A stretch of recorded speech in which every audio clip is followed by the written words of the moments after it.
Entonces, vamos a hacer un pequeño resumen de este libro, ¿sí? Recordemos que la clase pasada vimos la introducción, vimos el Salmo 32, cómo David supo que el Eterno lo había perdonado y por eso confió y escribió este salmo, ¿sí? Que nos recuerda realmente ciertos pasos que nosotros debemos de hacer para confiar y para realmente estar en lo que el Eterno quiere que nosotros estemos, ¿cierto?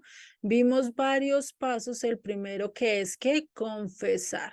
Decirle al Eterno no es hablar, no es quedarme callado yo lo que tengo o lo que hice en mis pecados, sino confesar, sino hablar y llamar conforme a lo que Dios le llama malo, yo le voy a llamar malo, con lo que Él le dice bueno, yo le voy a llamar bueno, no conforme a mi pensamiento o mi manera de pensar, sino conforme a lo que Él quiere, ¿cierto? Y después de eso, ¿qué tenemos? Que platicarlo, razonarlo, llegar al acuerdo a lo que Él quiere que hagamos, ¿cierto? Y después de eso, ¿qué ahora sí? Nos vamos a humillar ante Él, vamos a dejar que sea Él el que tome el control y después de que lo hallemos y después de que estemos delante de Él, ahí sí voy a hablar y voy a seguir conforme a sus dichos. Vamos a estar conforme a lo que el Eterno pues nos ha querido, ¿cierto? Y eso es un resumen muy breve de este Salmo 32, que realmente lo que nos llama la atención es estar al día con Dios, a no callar nuestros pecados, a no cometer ese error que David cometió en ese momento de callarlo, de pensar que estaba haciendo lo correcto. Y si Natán no hubiera llegado al momento de reprenderlo, pues definitivamente pues no hubiera caído en cuenta de su error, ¿no? Y pues vamos a empezar con este libro, vamos a empezar ya de lleno. Ya la clase pasada vimos toda la introducción y ahorita vamos a entrar ya de lleno al libro. Vamos a ver el bosquejo, ¿sí? El bosquejo de este libro. Vamos a ver realmente qué es lo que nos habla este libro. Vamos a ver realmente de qué nos habla este libro y pues vamos a ver que este libro tiene 24 capítulos. Pues no es tan grande, a pesar de que la historia de David tiene harto de qué hablar, pues no tiene tantos capítulos que abarcar como el anterior. Son 24 capítulos de los cuales los vamos a dividir más o menos en unas 5 o 6 secciones y ya los vamos a ir contando. Y en la primera sección, en los primeros 4 capítulos, vamos a ver cómo David comienza a reinar a Israel a sus 30 años, ¿sí? Cómo él empieza a reinar a los 30 años en Judá, ¿sí? Y después de estos 7 años empieza a reinar sobre la casa del norte, sobre Israel. ¿Listo? Entonces, imagínate, acá también ya está como de antemano esa división de las dos casas y eso se vio ya desde un comienzo, desde antes, ya se veía cómo se iba a dividir. Y acá vemos esta parte. En la segunda sección vamos a ver la unificación de las dos casas, tanto de la casa de Israel como de la casa de Judá, ¿sí? En este momento todavía no estaban divididos del todo, recordemos, solo era como esas peleas de hermanos que están en la misma casa y por un tiempo se dividen cada uno en su cuarto y después de un momento hablan en medio de la cena, vuelven y se ríen y otra vez se contentaron. Haga de cuenta, eso es lo que pasaba en este momento, ¿sí? Algo así. Todavía no se habían separado radicalmente. Y esto lo vemos en los capítulos 5 a 10, esta unificación y donde vamos a ver ese pacto mesiánico que el Eterno hace con David, ¿sí? Y pues que él empieza a reinar a los 33 años sobre todo Israel, ¿sí? No sobre una tribu, sobre dos, sino sobre las 12 tribus de Israel. ¿vale? En la sección 3 de los capítulos 11 al 12 vamos a ver a David y Betsabé este pecado. No vamos a entrar tan de lleno a lo que ellos hicieron, ya lo vimos en la introducción, ¿sí? Como un contexto del Salmo 32 lo vimos. Entonces no vamos a entrar tan de lleno, lo vamos a pasar ya un poco más rápido porque pues ya tocamos la historia, ya hablamos de la trascendencia y de cómo afectó esto a la vida de David, pero sí vamos a entrar de lleno a las consecuencias, del cual vamos a hablar en la siguiente sección. De los capítulos 13 al 20 vamos a ver las consecuencias que le causó a su familia el haber transgredido con Betsabé, el haber sido adúltero y el haber sido homicida. ¿Listo? Vamos a ver cuál fue la sentencia que le dio Natán cuando lo reprendió y también cuáles fueron esas consecuencias que se levantaron a lo largo de su familia, ¿sí? Que realmente fueron bastantes. Y David de por sí fue un hombre que a pesar de que fue rey, de que a pesar de que estuvo en el trono, fue uno de los hombres que más sufrió por todo lo que vivió a lo largo de su familia, ¿sí? No podemos decir que fue un buen estadio, ¿sí? No fue una buena vida como todos lo pensaríamos, pero realmente a nivel familiar, a nivel sentimental, sufrió demasiado, ¿sí? Y en la sección 5, en el capítulo 21, vamos a ver la última batalla de David con los gigantes. Imagínense, para esta época, para este capítulo 21, ya David era ancianito, ya no tenía tantas fuerzas para batallar y vamos a ver que en este capítulo pasan cosas muy bonitas, ¿listo? En la sección 6, que son los capítulos 22 al 23, vamos a ver las alabanzas finales de David.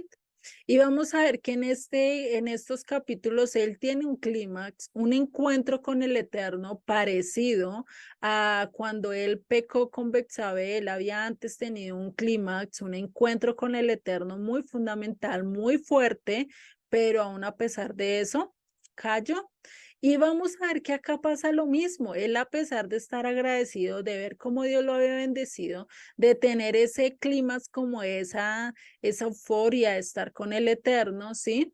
Vamos a ver que en el último capítulo de este libro, en el capítulo 24, por la autoconfianza de David, por lo que él pensaba que tenía bien, ¿qué pasó?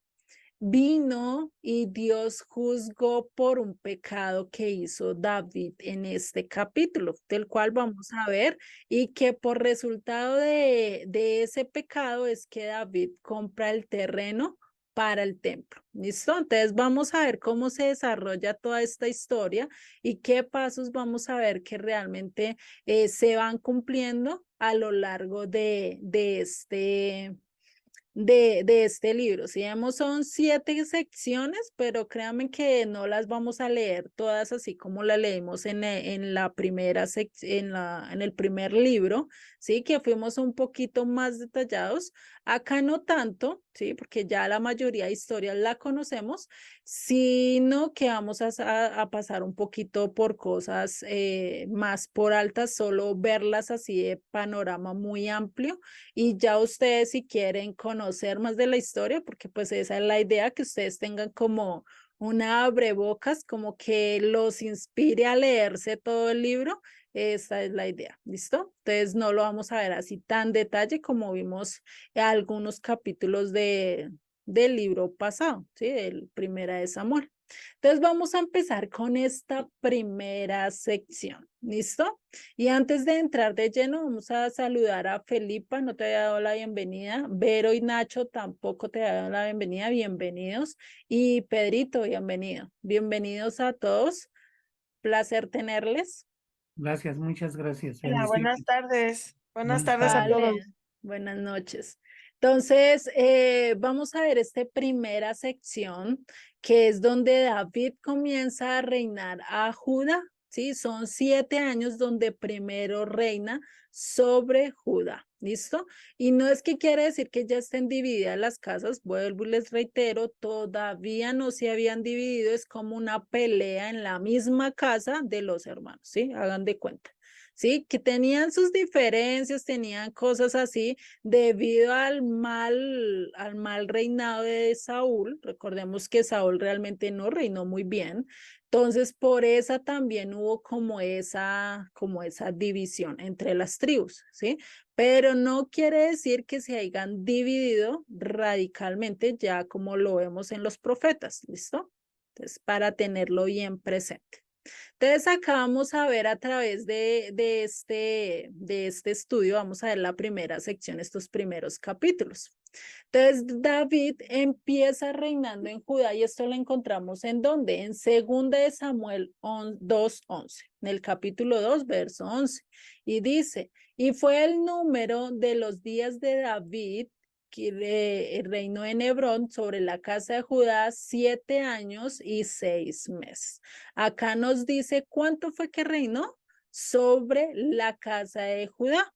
¿Y en dónde reinó? En Hebrón. ¿Listo? Entonces ya podemos tener ciertas cosas, ciertos datos que nos pueden ayudar a entender varias de las cosas que pasan a lo largo de este libro. ¿Listo?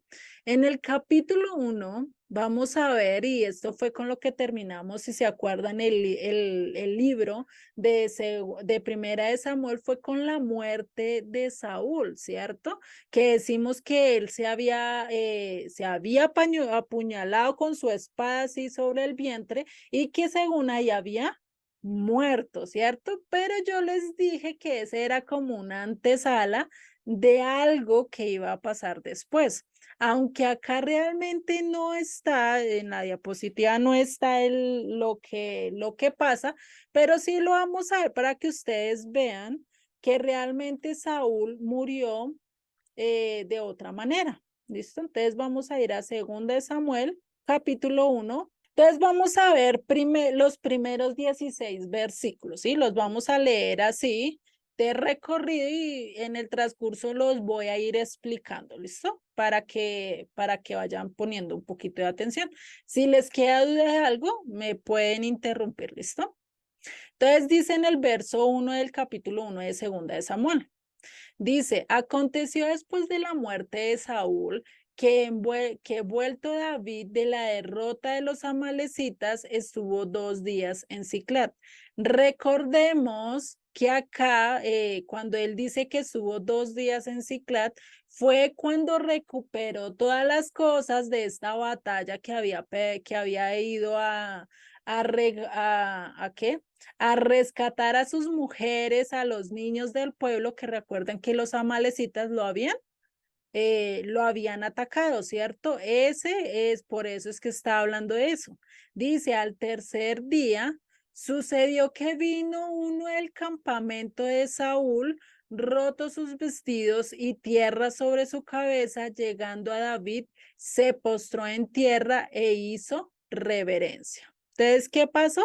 Ya después de que ellos recuperaron sus mujeres, él ya estaba en el campamento, estaba allí normal, bien, o sea, estaba allí en Ciclat pues descansando, por así decirlo. Llega un hombre donde está en luto, ¿sí? Acá cuando dice que está roto sus vestidos, tierra encima de su cabeza, ¿sí? Llegando a David, ¿qué quiere decir? Estaba de luto, ¿sí? Cuando se rascan sus vestidos, cuando se echan tierra o cenizas encima de la cabeza, cuando las escrituras hablan de esto, es porque es de luto, porque alguien murió, alguien muy allegado, ¿listo? Y dice el verso 3, y le preguntó a David, ¿de dónde vienes? Y él respondió, me he escapado del campamento de Israel. Recordemos que dónde estaba David, estaba en el Filistea, es decir, en Ciclac, ¿no? Sigue el verso 4. David le dijo, ¿qué ha acontecido? Te ruego que me digas. Y él respondió, el pueblo huyó de la batalla y también muchos del pueblo cayeron y son muertos. También Saúl y Jonatán, su hijo, murieron. Acá es David, se entera por causa de este hombre que quienes murieron, que David, que Saúl y Jonatán habían muerto, ¿sí? Y dijo David a aquel hombre que le daba las nuevas o las noticias, ¿cómo sabes que han muerto Saúl y Jonatán, su hijo? El joven que le daba las nuevas respondió, casualmente vine del monte de Gilboa y hallé a Saúl que se apoyaba sobre su lanza y venían tras él carros y gente a caballo. Y mirando él hacia atrás, me vio y me llamó y le dije, heme aquí. Y me preguntó, ¿quién eres tú? Y yo le respondí, ¿soy qué? Soy Amalecita. Era de Amalec, de aquel pueblo que él tenía que haber acabado en el capítulo 15, ¿se acuerdan? Cuando les mostré que él realmente tenía que haber acabado con todos, pero sin embargo dejó a este rey vivo, a Agab, que fue Samuel el que realmente lo mató. Y sigue en el verso 9. Él me volvió a decir, te ruego que me pongas sobre mí y me mates, porque se ha apoderado de mí la angustia, pues mi vida está aún toda en mí. Yo entonces me puse sobre él y le maté porque sabía que no podía vivir después de su caída. Y tomé la corona que tenía en su cabeza y la argolla que traía en su brazo y las he traído aquí a mi señor. Entonces David, haciendo sus vestidos, los rasgó y lo mismo hicieron los hombres que estaban con él. Y lloraron y lamentaron y ayunaron hasta la noche por Saúl y por Jonatán su hijo, por el pueblo del Eterno y por la casa de Israel, porque habían caído a filo de espada. Y David dijo a aquel joven que le había traído las nuevas, ¿de dónde eres tú?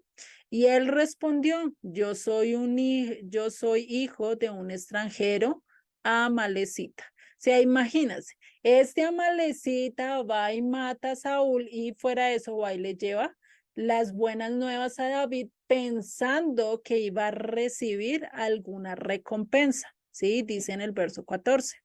Y le dijo David, ¿cómo no tuviste temor de extender tu mano para matar al ungido del Eterno? Entonces llamó David a uno de sus hombres y le dijo, ve y mátalo. Y él lo hirió y murió. Y David le dijo, tu sangre sea sobre tu cabeza, pues tú misma boca atestiguó contra ti, diciendo, yo maté al ungido del Eterno. Imagínate esto, ¿no?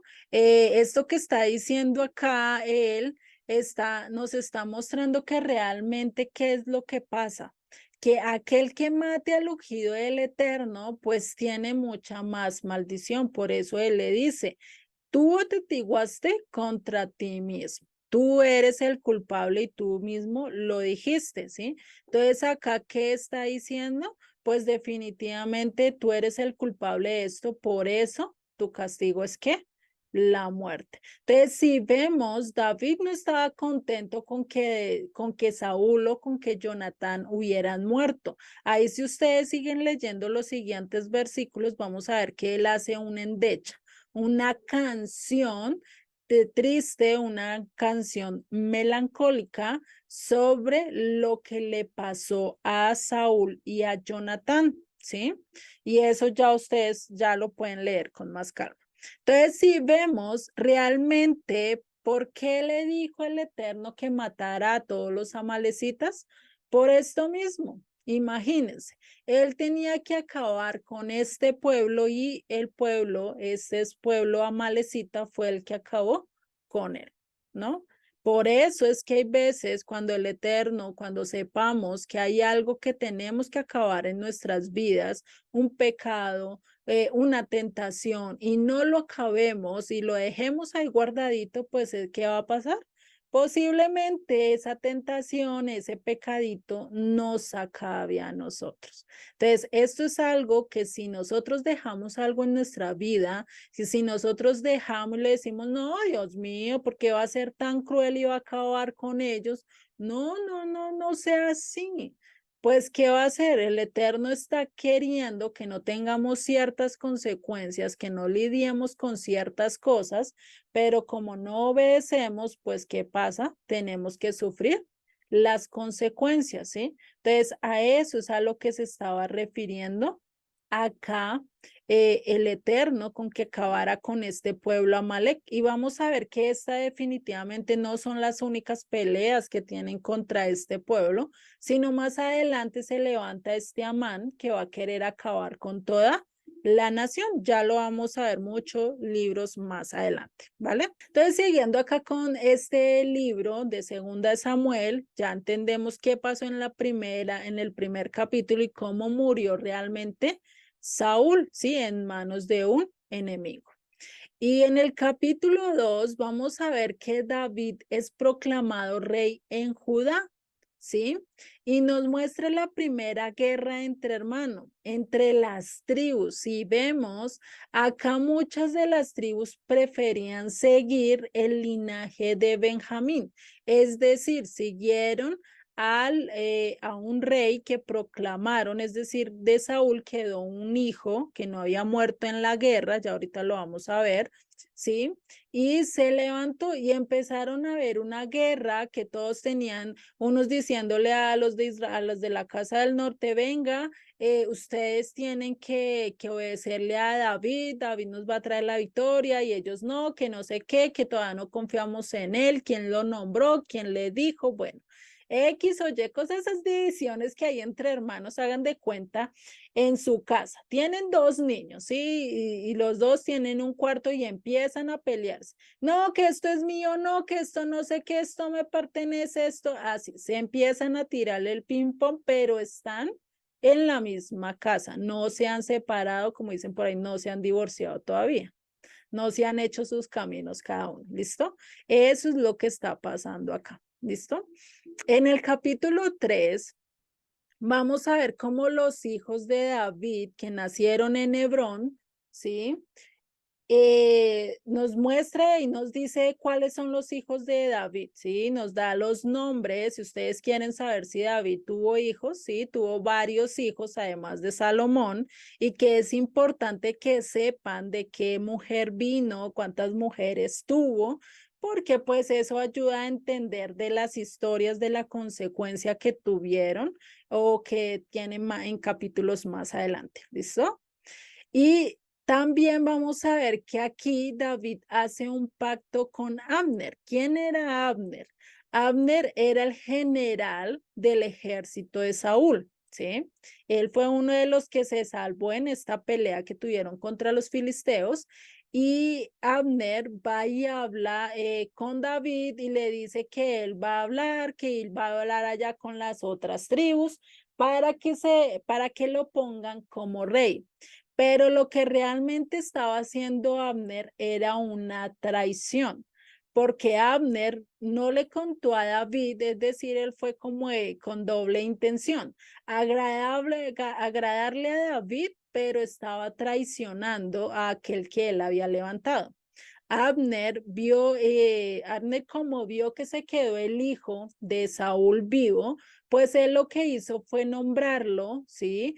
Hacer que él subiera, pero como vio que Abner no podía tener como el control total sobre él, se le estaba saliendo de las manos, entonces, ¿qué dijo? Pues voy a ir a donde David, voy a hacer un pacto con él y después vengo y hago algo acá. Y es que él antes de irse con David, si ustedes leen la historia, se las estoy contando en desorden, antes de irse a donde David, él habla con dos soldados y le insinúan que este hijo de Saúl pues estaba haciendo mal, que no estaba haciendo y le insinúan como para que lo maten, ¿sí? Para que David pueda subir al trono. Imagínense lo que estaba haciendo este general, ¿no? Después de él haber hecho subir al hijo de Saúl, no me acuerdo ahorita el nombre, ahorita lo vamos a ver, lo hizo subir así como así al trono. Imagínense, estos dos soldados ya después más adelante coge y lo matan, ¿sí? Y mientras tanto, pues Abner, después de que hace este pacto con David, le dice, yo te voy a ayudar a congraciarte con estos, con los ancianos del no, con los ancianos de las otras tribus, para que vuelvan, para que te rindan homenaje y te hagan rey, ¿sí?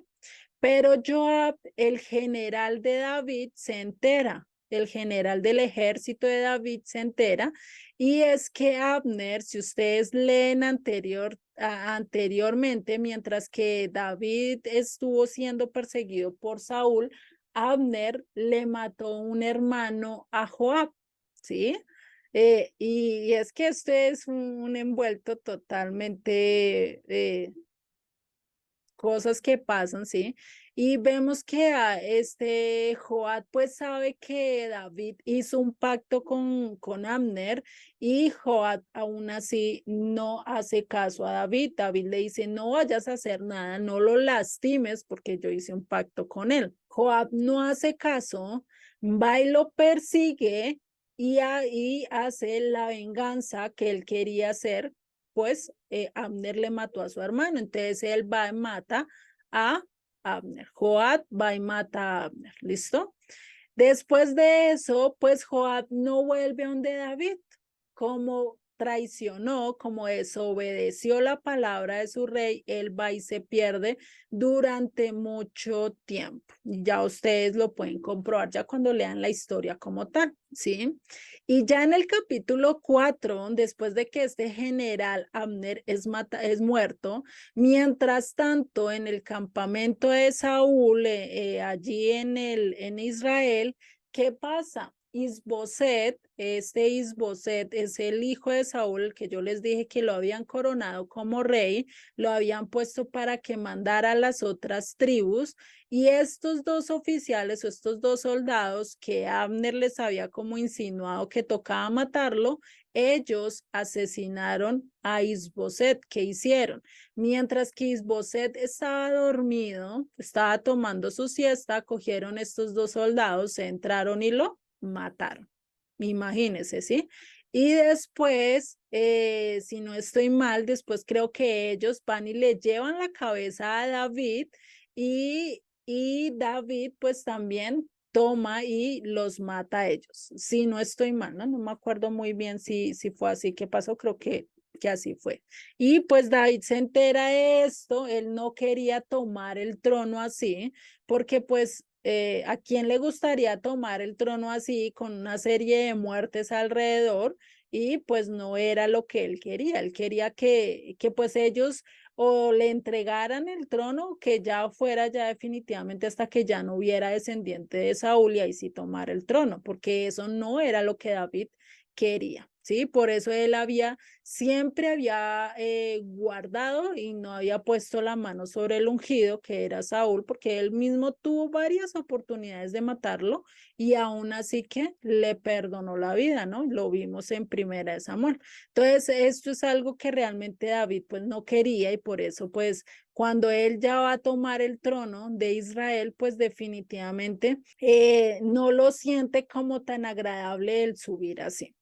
Y esto lo vamos a ver en la segunda sección, que son los capítulos 5 al 10. ¿Listo? Donde vamos a ver cómo va a ser la unificación de Israel y el pacto mesiánico que se empieza a dar. Entonces vamos a ver en esta sección y donde encontramos que David empieza a reinar sobre Israel. Pues esto lo vemos acá en 2 Samuel 5:4. Era David de 30 años, comenzó a reinar y reinó 40 años.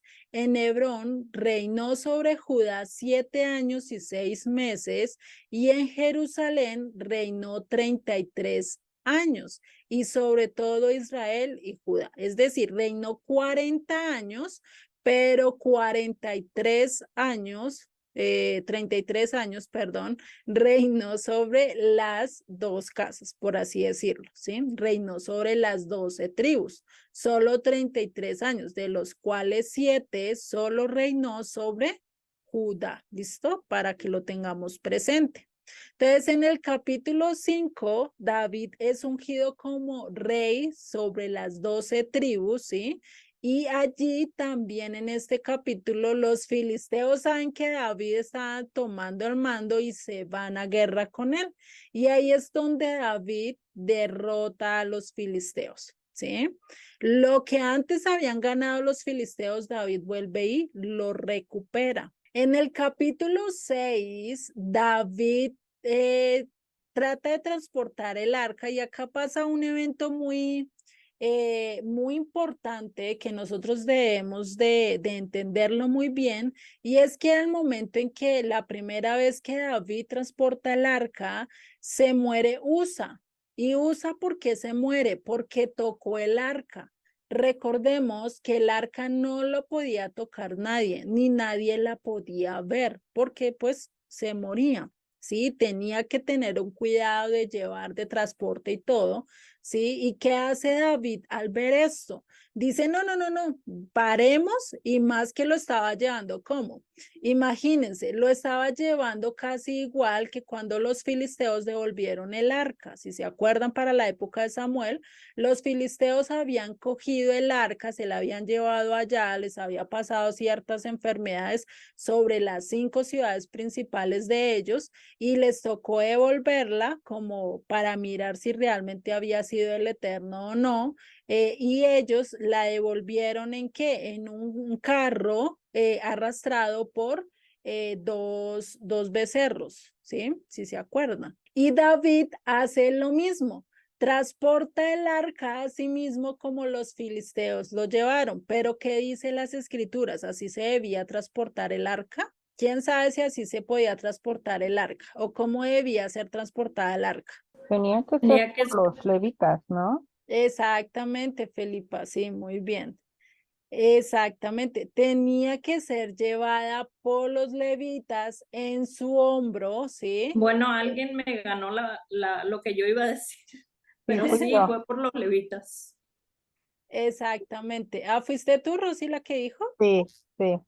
Ah, es que ambas tenían el micrófono desbloqueado, pero no me alumbró quién fue, pero no hay problema. Entonces, las dos tenían razón y sí, fue transportada, tenía que ser llevada por los levitas. Nadie más podía tocarlo porque los levitas eran los únicos que estaban consagrados para hacer este tipo.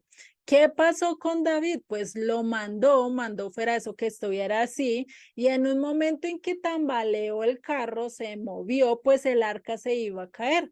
¿Y Usa qué hizo? Igual que nosotros cuando algo se va a caer, ¿cierto? Del carro, pues a detenerlo, y en ese momento, pues él cayó de una vez. ¿Qué dijo David? No, no, no, no, no. Venga, paremos. Y el arca lo dejaron en una cercanía, cerca de donde se quedaron, dejaron el arca, creo que fue como por 3 meses, allí se bendijo ese lugar, estuvo en bendición, mientras que David se puso a estudiar realmente cómo debía ser transportada el arca. Cuando ahora sí estudió, entendió cómo había de ser transportada, ¿qué hizo? La llevó con los levitas, hizo casi como una comparsa. Los levitas iban al frente llevando el arca, mientras atrás iban las trompetas, iban haciendo música, y David iba danzando. David danzó todo el camino hasta tal punto que él se quitó las vestiduras, quedó como en paños menores, por así decirlo, ¿sí? Quedó en ropa de siervo. Para un rey eso era casi imposible hacerlo. Imagínese, Saúl decía, yo no me rebajo a este pueblo, pero David eso no le importó, se quitó todo.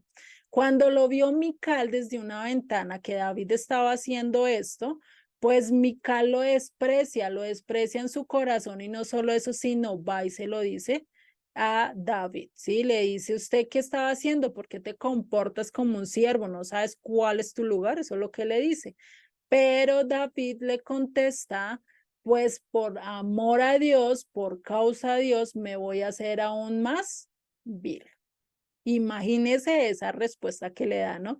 Y desde ahí, pues, se dice, o no sé, que David, pues, nunca más tocó a Mical, ¿sí? Y que por eso pues ella tampoco pudo tener hijos, ¿sí? Se cree que fue esa razón o no sé si realmente el Eterno pues la hubiera castigado y la hubiera puesto estéril, ¿listo? Por eso ella tampoco tuvo hijos. Ya en el capítulo 7 vamos a ver cómo Dios hace un pacto con David y este sí lo vamos a leer, este pacto que Dios hace con David. ¿Y en qué momento se da este pacto? ¿Cómo se da este pacto? Pues David en un momento en el que estaba allí en su casa acomodado, descansando, de un momento a otro se acuerda que el arca está en tiendas, que el arca está en el tabernáculo que nosotros veíamos en el libro de Éxodo. Ese mismo tabernáculo existía para la época de David y allí estaba el arca, ¿sí? Entonces él se da cuenta que vivían mejor que donde estaba la presencia del Eterno y dicen, ¿cómo es posible que yo viviendo en casa de cedro, el Eterno esté en tiendas? O sea, ¿cómo es posible que yo haga eso, sí? Y eso lo ve ahí en el verso 1 de este libro. Y ya en el verso 2 vemos cómo él le dice al profeta Natán y le dice, mira, ahora yo habito en casa de cedro y el arca de Dios está en cortinas. ¿Cómo es posible que esto esté así? ¿Y qué anhela en su corazón? Él anhela y le dice, voy a hacer un templo para el Eterno, voy a hacer una casa para el Eterno. Pero el problema es que Dios le dice, tú no estás capacitado. O sea, le dice a David, tú no puedes hacer el templo, ¿sí? Y eso ya lo vemos en Primera de Crónicas 22:8, que dice, mas vino a mí palabra del Eterno diciendo, tú has derramado mucha sangre y has hecho grandes guerras, no edificarás casa a mi nombre porque has derramado mucha sangre en la tierra delante de mí. Es decir, no se sabe si por dos razones, o sea, yo le puedo decir y puedo hablar teóricamente de dos razones que pudieron haber sido. Primero, por lo que dice literalmente ahí, que fue a guerras, que estuvo con guerras, que mató mucha sangre y pues ustedes van a decir, pero ¿por qué? Si eso fue mandato del Eterno, eso fueron peleas justas por defender al reino, ¿cierto? Pues sí, pero pues estaba manchado en sangre, tenía sangre y el templo de por sí es santo, no se puede manchar, ¿sí? La otra opción también que es viable y es porque él había mandado matar a Urías. Y con ese mandato de matar a Urías también murió mucha gente inocente de Israel, ¿sí? Entonces, también puede ser esa opción, ¿sí? Aunque, pues, ya ustedes decidirán cuál es la más viable, ¿sí? Y pues las dos son correctas, igual, pues las dos mató sangre inocente, había gente que no debía haber muerto, bueno, cosas así por el estilo. Y entonces acá el Eterno le dice, tú no vas a construir el templo, ¿sí? Y vamos a ver qué le contesta el Eterno, ¿sí? ¿Qué le dijo Dios a David acerca de esta petición que él tenía en su corazón? Es como si David hubiera dicho, ahora sí le puedo hacer algo al Eterno, le puedo dar un presente al Eterno. Pero vamos a ver lo que le responde el Eterno. Y le dice en el verso 12 de este capítulo 7. Y cuando tus días sean cumplidos y duermas con tus padres, yo levantaré de ti después a uno de tu linaje, el cual procederá de tus entrañas, ¿sí? ¿Cuál procederá de tus entrañas y afirmará su reino? Yo afirmaré su reino. Él edificará casa a mi nombre y yo afirmaré para siempre el trono de su reino. Y será afirmada tu casa y tu reino para siempre delante de tu rostro, y tu trono será estable, ¿qué? Eternamente. Acá el Eterno hace un pacto con David de que uno de su linaje se va a levantar y va a reinar eternamente, ¿sí? ¿De quién estaría hablando acá el Eterno? ¿Quién me puede decir? Es Salomón. No, Yeshua.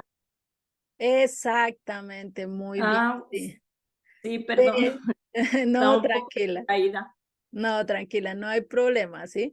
De Yeshua, exactamente, porque Yeshua es del linaje de David y es el único que puede cumplir esto de reinar eternamente, ¿sí?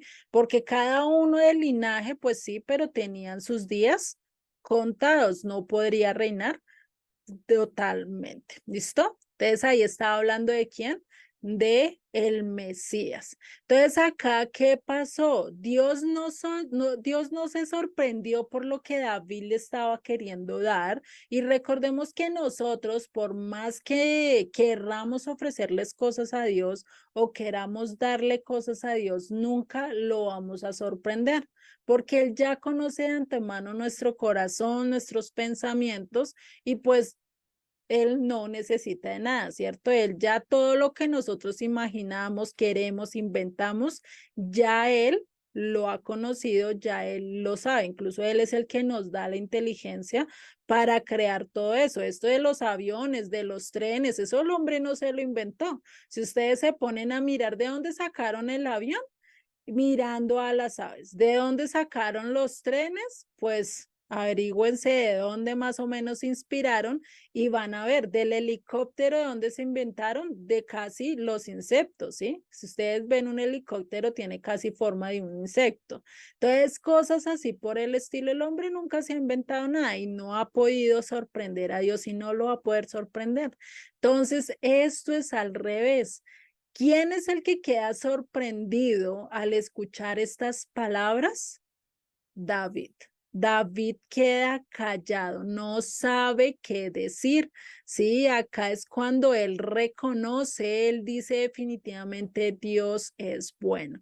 Está en su clima espiritual. Imagínese este encuentro donde tú quieras darle al Eterno y en cambio de eso te dice, voy a de ti, voy a sacar de ti al Mesías, aquel que va a reinar eternamente y para siempre. Pues no, ¿cierto?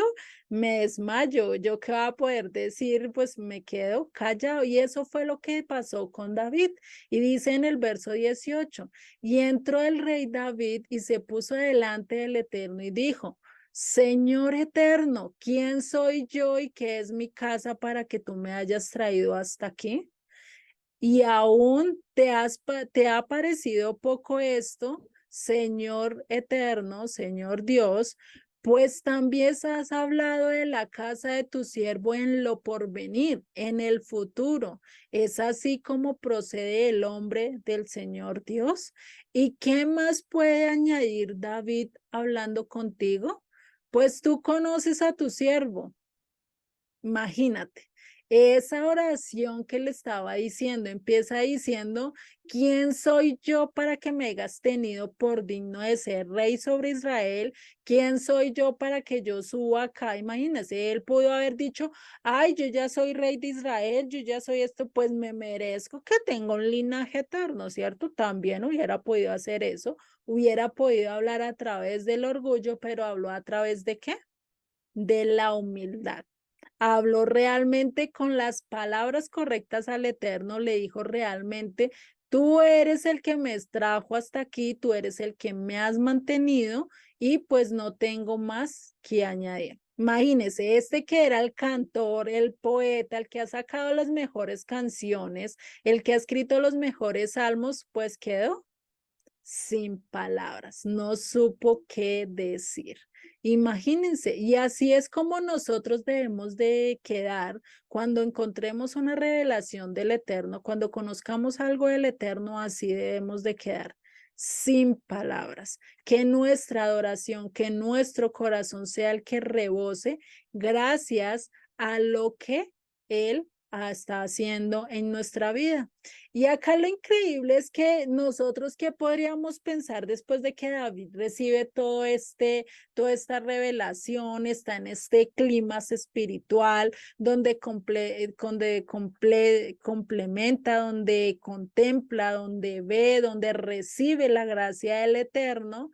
Y ya diríamos, no, pues ya él no va a pecar, él va a vivir consagrado a Dios completamente, ¿cierto? Podríamos pensarlo, porque ¿quién en sano juicio, mientras que está así, con el Eterno, tiene un día, mejor dicho, que, uy, viví este día y, uy, mejor dicho, la viví al 100 con Dios, estuve con Dios, él me habló, me impactó y todo esto, ¿sí? ¿Y quién va a pensar que va a pecar, ¿cierto? Nadie, ninguno pensaríamos que vamos a caer, ¿cierto? Pero definitivamente, a pesar de eso, como estamos en este mundo, pues estos pensamientos que a veces decimos, no le voy a fallar y yo ahora sí estoy seguro de que te voy a servir, pues ten cuidado.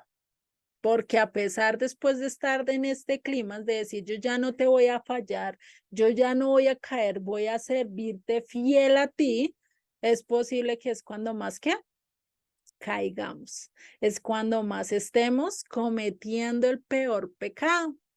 Y ahí pues vamos a ver que ahí siguen adelante, siguen varias historias, varias victorias de David con sus funcionarios, es decir, empieza a ganar territorio, empieza a conquistar más pueblo, ¿sí? Empieza a añadir más territorio.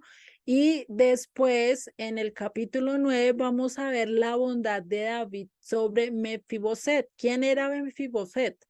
Mefiboset es el hijo de Jonatán. Era ese hijo que mientras que Jonatán estaba peleando allá en el campo, después de ser derrotado, los filisteos llegaron al campamento y querían arrasar con todo, ¿sí? En ese momento, la criada, por tratar de salvar a Mefiboset, pues, ¿qué pasa? Va y se cae y el niño queda discapacitado. Ya a ella pues le toca trabajar, vivir por él, ¿sí? Y cuando David pregunta por que si Jonatán había dejado un linaje, se entera de Mefiboset. ¿Y qué dice? Lo manda a llamar, pues él pensando que iba a pasar algo malo, que David le iba a hacer algo malo, pues casi siempre eso pasaba. Cada vez que subía un rey al trono que no fuera descendiente del anterior, ¿qué pasaban? Mataba todo su linaje. ¿Para qué? Pues para que no pudiera venir a tomar venganza o no quisiera tomar represalias por habérsele quitado el trono, ¿sí? Pero en cambio de eso, David, ¿qué hace? David le da misericordia, le muestra misericordia a Mefiboset, ¿sí? Y le da y lo salva. Es decir, lo sienta en la mesa y lo hace sentar con él y su familia. Imagínate esa misericordia. ¿Quién haría eso? Nosotros realmente podríamos hacer eso, así sea una persona que más amemos, pero ¿lo haríamos? Muy poco, ¿cierto? Y eso es algo que realmente muestra el corazón de David. Era generoso, era humilde, era dedicado a lo que Dios quería. Ya en el capítulo 10 vamos a ver cómo David derrota a Amón, es decir, a los amonitos y a los amonitas y a Siria. ¿Listo? Y empieza a conquistar mucho más territorio. Estos ya son conquistas que David hace y va recuperando territorio de los cuales a las tribus les tocaba recuperar para la época de Josué y no hicieron eso. David recupera mucho territorio del cual Josué, después de irse, después de morir, le dice, sigan peleando y hagan el territorio que el Eterno les entregó, pero muchos dijeron, no, ya estamos contentos con lo que tenemos, o les dio pereza, o les dio miedo ir a luchar con gigantes, y pues dejaron eso así. Pero David sí siguió conquistando y haciendo que el territorio de Israel creciera mucho más, ¿vale? Eso en la segunda sección. En la tercera sección, y como vemos después de eso, pues diríamos, no, pues David ya no va a pecar más, ya no va a hacer nada malo. ¿Y quién iba a pensar que David, uno dice, bueno, sí, una mentirita, de pronto que se haya desfasado en alguna cosa, eso sí. Dime, ¿alguien tiene una duda? No, vale. Vale, no, es que me interrumpieron, pensé que alguien tenía preguntas. Listo. Entonces, vemos acá que después de que David tuvo semejante encuentro, pues diríamos, no, pues fallaría, pero no tan grave, ¿cierto? Pero falló con todas, ¿cierto? Pues fue adúltero, cayó con Betsabé y fuera de eso, no contento de eso, va y mata y va y causa pues una muerte a un inocente. Eso es lo que vemos en los capítulos 11 a 12 con la historia de Betsabé, ¿sí? No lo vamos a entrar tan de lleno, ya lo vimos al principio, pero acá este pecado podríamos decir, no, fue en el principio de su reinado, fue cuando él estaba empezando a batallar, estaba cansado, ay, preciso su desliz. No, estaba en lo mejor de su reinado, en el mejor momento, ¿sí? Estaba cuando ya había conquistado la mayoría parte de sus enemigos, ya los tenía a raya, donde ya no tenía tantos problemas a nivel interno, es decir, ya todas las 12 tribus estaban con él, le estaban siguiendo, no le estaban poniendo problema. Pues imagínate, ya no estaba tan grande y por eso es que cuando nosotros estemos en momentos así de abundancia, de estar en momentos donde ya no tenemos problemas, dificultades, preocúpate, porque en esos momentos es cuando más caemos. ¿Sí? ¿Y qué dice? Y vamos a leer este capítulo, el verso 1 del capítulo 11, ¿qué dice? Aconteció al año siguiente, en el tiempo que salen los reyes a la guerra, que David envió a Joab y con él a sus siervos y a todo Israel y destruyeron a los amonitas y sitiaron a Rabá, pero David se quedó ¿en dónde? En Jerusalén. Tenía tanta bendición, tanta prosperidad, tanto de todo que dijo, pues no es necesario que yo vaya a tomar un día libre. Imagínense, ¿no? ¿Qué cosita le pasó todo por tomarse un día libre? Y dice en el verso 2, y sucedió un día al caer la noche que se levantó David de su lecho. Estaba en medio de la tarde, estaba haciendo un reposo, eso que uno ahí se echa un cabeceo, ¿sí? ¿Qué dice? Y se paseaba sobre el terrado de la casa real y vio desde el terrado a una mujer que se estaba bañando, se estaba purificando. ¿Se acuerdan que les comenté? La cual era muy hermosa, ¿sí? Dice. Imagínense que él tenía que estar ahí chismoseando porque no tenía que estar viendo los asuntos del reino, porque no se fue a la batalla, imagínense, estaba buscando lo que no se le había perdido, por así decirlo. Y él tenía ya varias esposas, ya habíamos hablado de dos, ¿sí? Y tenía ya varias esposas. ¿Para qué buscar otra cosa? ¿Sí? Imagínense. Y sigue en el verso 3. Envió David a preguntar por aquella mujer y le dijeron, aquella es Betsabé, hija de Elián, mujer de Urías Eteo. Y envió David mensajeros y la tomó y vino a él y durmió con ella. Luego ella se purificó de su inmundicia y se volvió a su casa. David como muy rey, hubiera podido tomar la determinación. Ah, no, está casada, no, mejor ni la toco, ni la miro, ni nada, ¿cierto? Pero ¿qué hizo?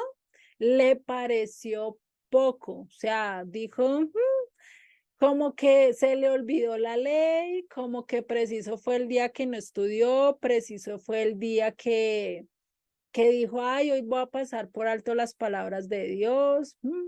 Sí, se olvidó. Y eso es algo que tenemos que entender, un principio, ¿sí? Que en los momentos difíciles, en los momentos donde estamos más viviendo pruebas, donde estamos con más estrés, estamos batallando con ciertas cosas, pues estamos pegados de Dios. Pero cuando nosotros estamos en ocio, estamos descansando, cuando tenemos todo a pedir de boca, por así decirlo, va a ser el momento más difícil. Es donde vamos a tener la prueba de verdad y vamos a saber si vamos a pasar o no vamos a pasar. Y eso fue lo que pasó. Por eso hay un dicho que dice que el ocio es la madre de todos los vicios. Es mejor que estés trabajando, estés ocupado con tu mente y no le estés dando rienda a tus pensamientos, a tus deseos, porque pues puedes terminar peor, ¿sí? Por eso es mejor estar ocupados que si tienes un tiempo libre y dices, ay, voy a descansar, bueno, échate la dormidita, pero levántate y ponte a hacer otras cosas, ¿sí? No te quedes ahí porque después de estar haciendo ocio, de estar haciendo cosas o de pronto empiezas a ver cosas que no son y te desvías, ¿sí? Entonces, eso es lo que quiere decir. Entonces, acá, y si nosotros miramos a través de la historia, a través de todo lo que ha pasado a nivel mundial, ¿cuándo es que la humanidad ha caído en más perversión? ¿Cuándo han caído en peores cosas? Pues cuando han sido más prósperos, cuando han tenido seguridad, cuando no han necesitado de mayor cosa. El Imperio Romano, ¿cuándo fue que se volvió más malo? Incluso se mataban hasta en sí mismos, pues cuando más poder tenían, ¿cierto? Cuando más estaban en sus momentos gloriosos, ¿sí? Si ustedes miran, mientras que ellos estuvieron conquistando reinos y todo eso, lo último que pensaban era en matarse los unos a los otros. Lo que querían era conquistar. Pero cuando ya habían conquistado y cuando se les había salido de corazón, de corazón no, sino de sus manos, o sea, ya no lo podían administrar tan solo un hombre, sino que tenía que dividirlo, que ahí fue cuando se volvió en tetrarcas, ¿sí? Se dividió. Ahí empezaron a pelear, o sea, uno quería lo del otro, el otro lo del otro, y así se empezaron a pelear hasta que terminaron peor. Por eso fue que también fue la caída del Imperio Romano para su época. Entonces, vemos que entre más prosperidad, entre más no necesitemos nada, entre más estemos muy bien, pues, ¿qué va a haber? Va a haber mucha más decadencia, va a haber mucha más maldad. Por eso, en vez de pedir a Dios que siempre tengamos abundancia o prosperidad, más bien que no nos deje descansar, con eso no caemos en semejantes caídas, ¿sí? Eso es algo que podemos hacer y pues que el Eterno también nos ayude a pasar cada una de estas necesidades. Por eso cuando pasan desastres naturales, terremotos, desastres, guerras, todo eso es cuando más el pueblo se une, deja a un lado el orgullo, deja a un lado lo material y ahí sí se unifica, ahí sí empiezan a colaborar los unos con los otros, ahí sí se acuerda que son seres humanos, ahí sí se acuerda que todo es efímero, que todo es pasajero, ¿sí? Por eso es que el Eterno le manda fuertes mensajes a las iglesias en Apocalipsis, ¿sí? Y recordemos ese mensaje que le da a la Odisea en Apocalipsis 3:14, que dice, y escribe el ángel a la iglesia en la Odisea. He aquí el amén, el testigo fiel y verdadero, el principio de la creación de Dios, dice esto. ¿Quién es el principio de la creación de Dios? Yeshua, ¿no? Nuestro Mesías. Dice, yo conozco tus obras, que ni eres frío ni caliente. Ojalá fueres frío o caliente. Es decir, él conoce que andas en dos pensamientos. Andas dentro de la iglesia, es decir, andas buscando de Dios, pero también estás en el mundo. Andas queriendo que yo te bendiga, pero también quieres que otros dioses te bendigan. Es decir, andas en dos caminos. No eres frío ni caliente. Pero por cuanto eres tibio, estás en estos dos pensamientos, no has decidido, y no frío ni caliente, te vomitaré ¿de qué? De mi boca, porque tú dices, yo soy rico y me he enriquecido y de ninguna cosa tengo necesidad, y no sabes que tú eres un pobre, un miserable, un desventurado, ciego y desnudo. Imagínate lo que nos está diciendo el Eterno, ¿no? Un mensaje duro, diciendo, tú aunque digas que eres rico, que tengas todo el dinero de este mundo, aunque digas que no necesitas, siempre va a haber algo que necesitas. ¿Por qué? Porque creen que esta gente que gana miles y miles de dólares, esos artistas, y aún dicen, yo me siento solo, me siento vacío, tengo una colección de Ferraris, canto por todo el mundo, tengo la comida que quiero, tengo todo lo que necesito, pero aún así me siento vacío, me siento solo. Porque muchos de los mejores actores que tienen mucha fama, que tienen mucha fortuna, que tienen todo esto, y aún así se suicidan? ¿Por qué pasa todo esto? Porque no tienen lo principal. Somos ciegos, somos desventurados, somos miserables, somos pobres, somos desnudos cuando no tenemos a quién, al Eterno en nuestras vidas. Sin Él no somos nada. Él es el que nos alumbra el camino, Él es el que nos viste con su palabra, Él es el que nos saca de la miseria, del pecado, de toda la vergüenza que tenemos. Ya no andamos sin un camino fijo, ya no sabemos a dónde parar, sino que nos vamos directamente por el camino que el Eterno nos está guiando. Entonces, ¿quién es el que nos guía y quién es el que nos muestra el camino y quién es el que nos saca de todo? Con el Eterno. Con el Eterno ya no somos ciegos, ya no somos desnudos, ya no estamos en la pobreza, ya no somos miserables y tampoco somos desventurados. ¿Listo? Eso es algo que tenemos que ver. ¿Y cuál era el problema de la comunidad de la Odisea? Pues que pensaban que lo tenían todo. Cuando tú pienses que lo tienes todo, es porque realmente no tienes nada, ¿sí? Y eso es algo que tenemos que estar pendiente, ¿sí? Entonces, ¿cuál es la iglesia actualmente y cómo está hoy actualmente la iglesia? ¿Cómo vemos a las comunidades, a las iglesias, a los que dicen seguir a Jesucristo? ¿Cómo andan? ¿Andan realmente siguiendo a Dios o andan en dos caminos? ¿Cómo están ellos? ¿Realmente le muestran amor a los demás, aman al prójimo, ayudan a los demás, muestran respeto, muestra que están todos? No, estamos cómodos, no hay persecución, no hay nada, podemos hablar abiertamente, podemos estar hablando de la palabra, incluso nos podemos conectar abiertamente, no pasa nada, ¿cierto? Pero ¿qué pasaba para la época de los hechos?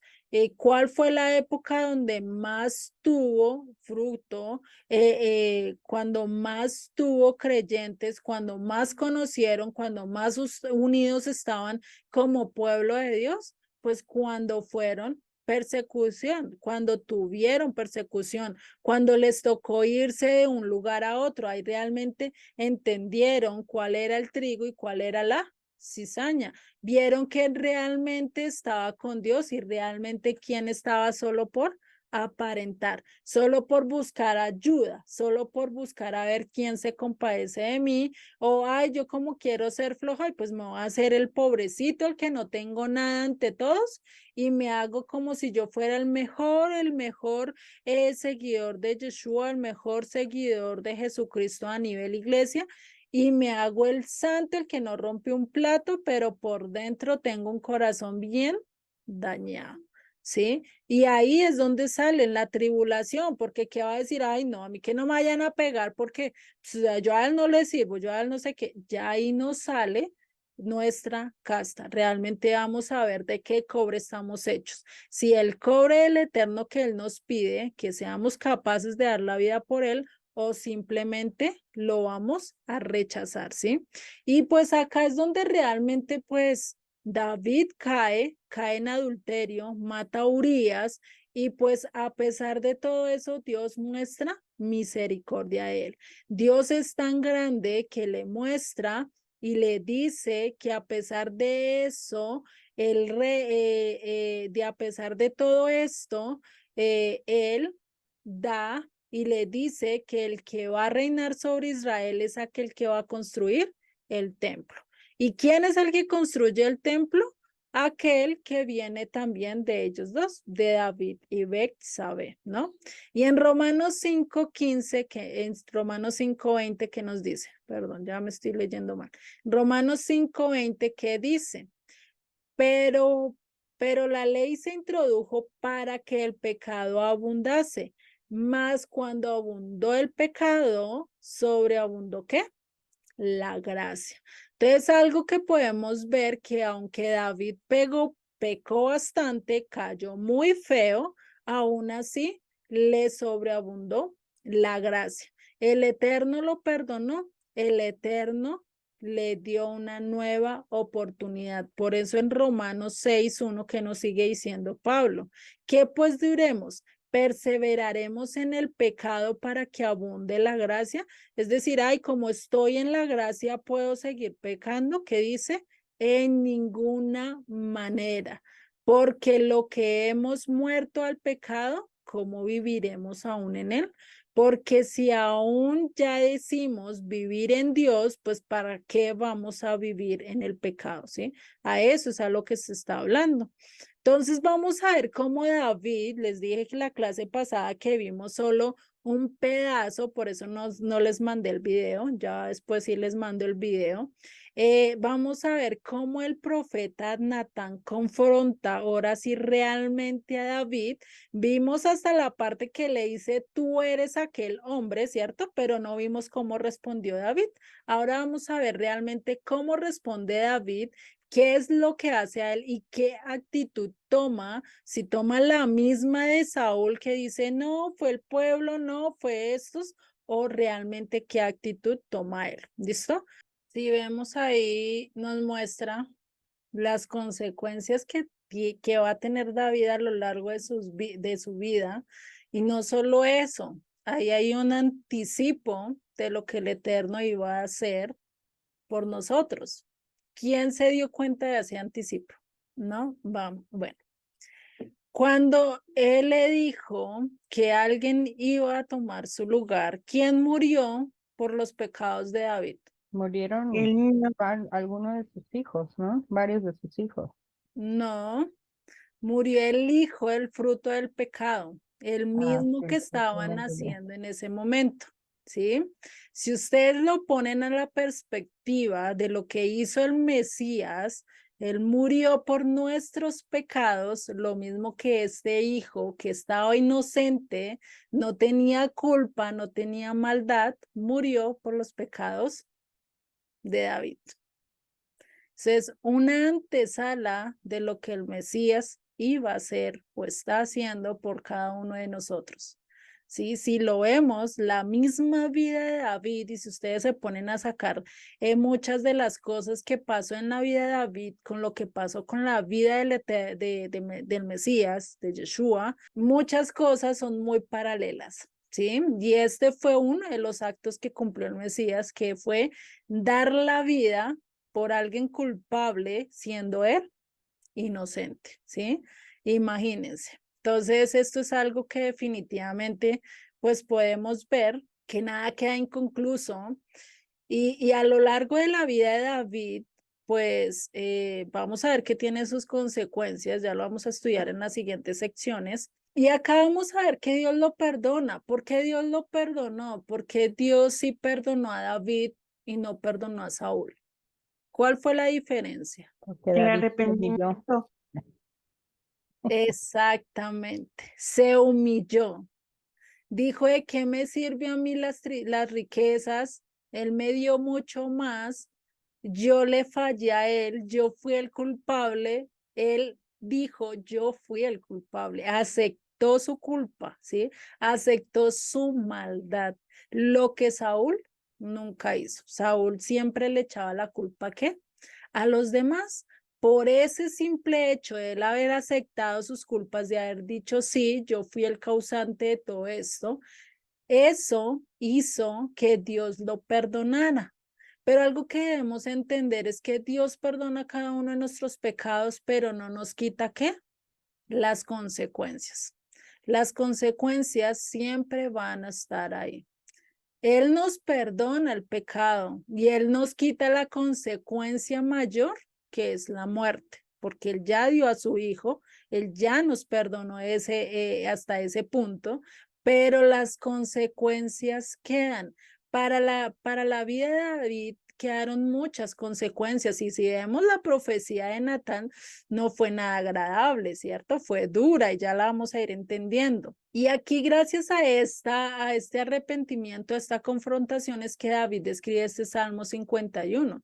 Si ustedes vieron el video, lo estaba relatando, relató algunos versos de este Salmo 51, y realmente es impactante ver cómo David en todo eso, él daba y le decía al Eterno, y le muestra su arrepentimiento y escribe a través de este Salmo 51 que muchas veces nos ha hecho a nosotros recordar, nos ha mostrado realmente el arrepentimiento y el saber y confiar que Dios escucha y Dios está listo para perdonarlos.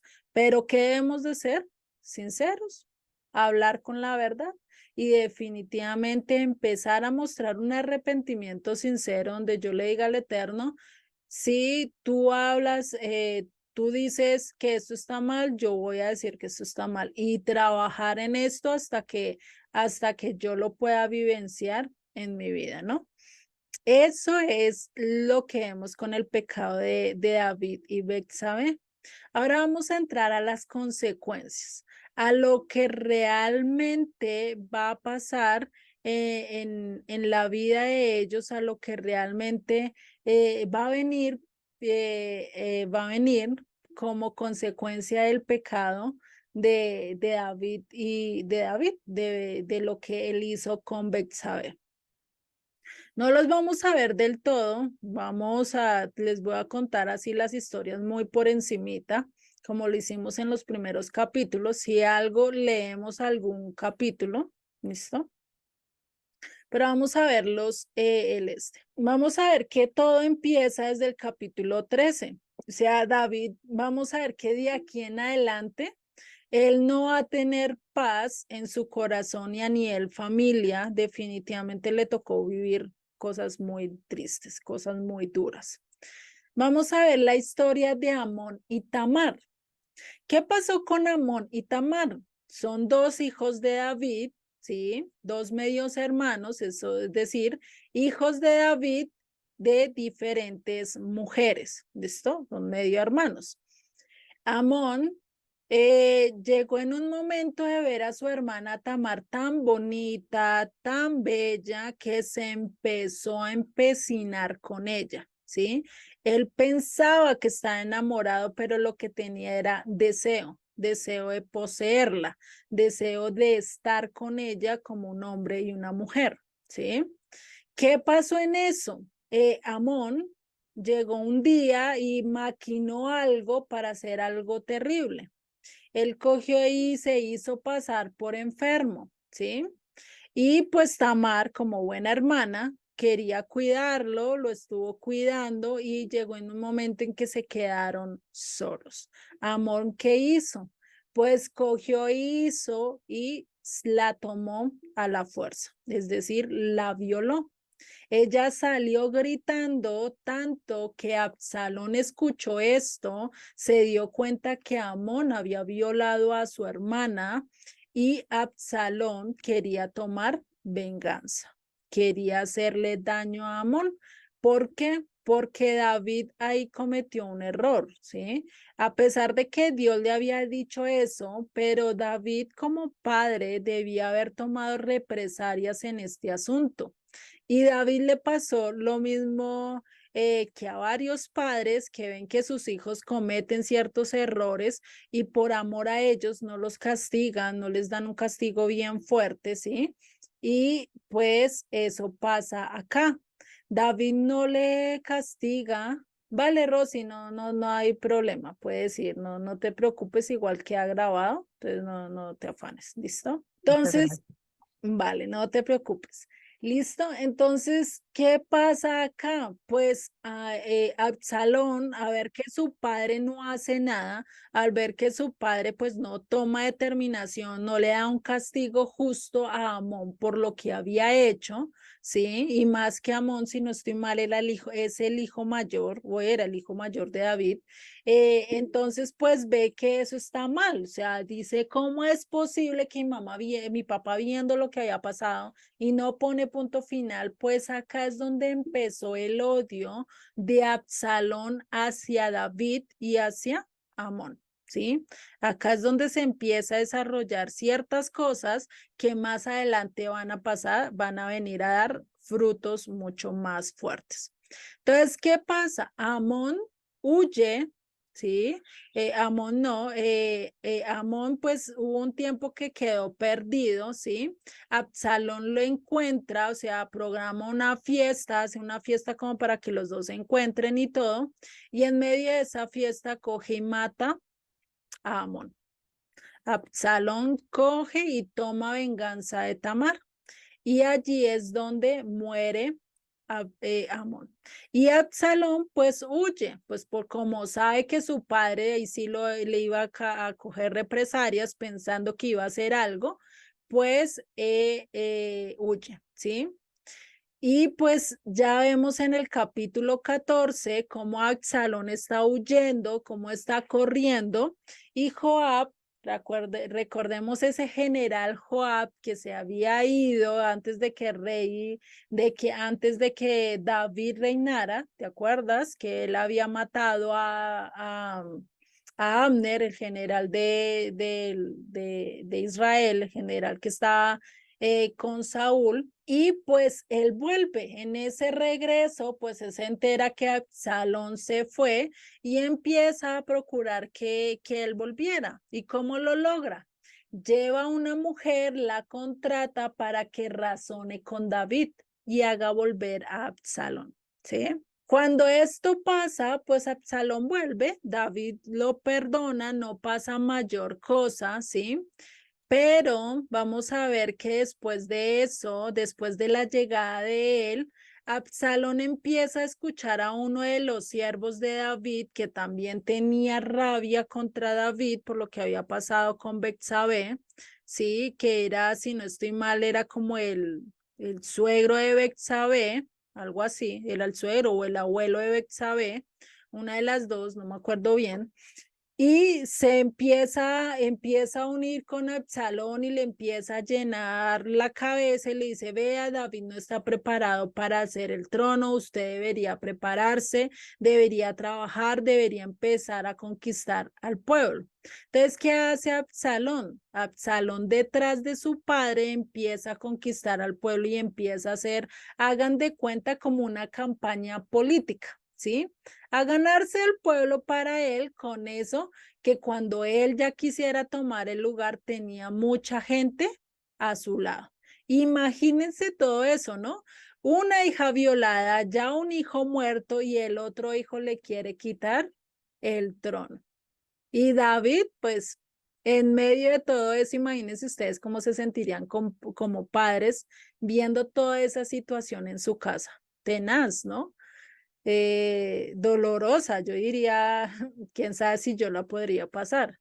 Vamos a ver ya en el capítulo 17 el consejo de Aitofel. Aitofel es el que yo les digo que es el siervo que se empieza a ir contra David, y era uno de los consejeros de David, imagínense, uno de los de la mano derecha de David, que David siempre le preguntaba, siempre pedía consejo, ¿sí?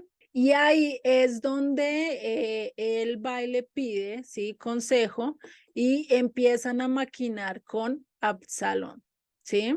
Después de esto, si no estoy mal, déjeme reviso, es mucha información, dicen por ahí. Ya vemos acá cómo todo se va armando, pues para que realmente toda esta profecía que le dio Natán a David se empiece a cumplir, ¿sí? Después acá vemos que en los capítulos 16, pues David se va, ¿sí? Le deja el mandato a Absalón, o sea, él dice, pues yo no voy a pelear contra mi propio hijo. Si esto es de Dios y si pues esto es del pueblo, pues mejor, ¿sí? Y el que hizo, pues se fue de allí antes de que Absalón llegara a Jerusalén, él se fue y dijo, pues nos toca cruzar el río, cosa de que no nos hagan daño, ¿sí? ¿Qué pasó? David mandó de vuelta a Usai. Usai era como creo, si no estoy mal, era un sacerdote y se fue hacia donde Absalón y le dijo, pero como en modo de, ¿cómo se dice eso? Como en modo de trampa, sí, a David lo mandó más para que estuviera y hiciera cosas para que los consejos de Aitofel no funcionaran, sí, y él lo que dice es, bueno, voy a hablar y Aitofel le da cierto consejo a Absalón y le dice, déjame a mí, yo voy a la guerra, es decir, él iba a hacerle guerra a David, pues para ya terminarlo de acabar y poder subir bien al trono. Recordemos pues que todavía David era el rey y pues Absalón quería ya matar a su padre, imagínense, ¿no? Tremenda cosa. ¿Y qué hace Aitofel? Le dice, no, déjame, tú quédate aquí gobernando y yo voy a la guerra, ¿sí? Pero ¿qué le dice Husay? Le dice, no, luego tú no eres el rey, como rey tienes que ir y mostrar el porte, o sea, tienes que mostrar que realmente tú puedes comandar al ejército, tú puedes hacer todo, ¿sí? Y pues tú deberías ir a la pelea. Imagínense, ¿no? Entonces, ¿qué pasa? Pues Absalón le hace caso a Husay, pues gracias al Eterno, porque eso fue utilizado también por el Eterno. Ustedes leen la historia, van a ver que el Eterno pues también tuvo su manita ahí metida, ¿sí? Después de eso, pues Absalón se empieza a preparar para la guerra. Aitofel pues sale huyendo porque sabía que podía perder y como ya no tenía a Absalón como así en las manos, pues se va de ahí, ¿sí? Entonces, ¿qué pasa con Absalón? Se va a la guerra y en medio de esa guerra llega en un momento donde pues empiezan a pelear y ya ahorita lo vamos a ver. Entonces vamos a ver que Aitofel, si ustedes miran realmente cómo acabó, lo vamos a ver en el capítulo 17, verso 23, y dice, pero Aitofel, viendo que no se había seguido su consejo, enalbardó su asno y se levantó y se fue a su casa, a su ciudad. Y después de poner su casa en orden, se ahorcó y así murió. Y fue sepulcrado en el sepulcro de su padre. O sea, como vio que no podía hacer más cosas, que ya se le había ido todo en contra, pues ¿qué hizo? Fue y se ahorcó. Imagínese semejante final, ¿no? Ya volviendo después en el capítulo 18, vamos a ver cómo muere Absalón en esta guerra. Y es que pasa, David antes de que empiecen la guerra le dicen, si ven a mi hijo Absalón, no le hagan daño.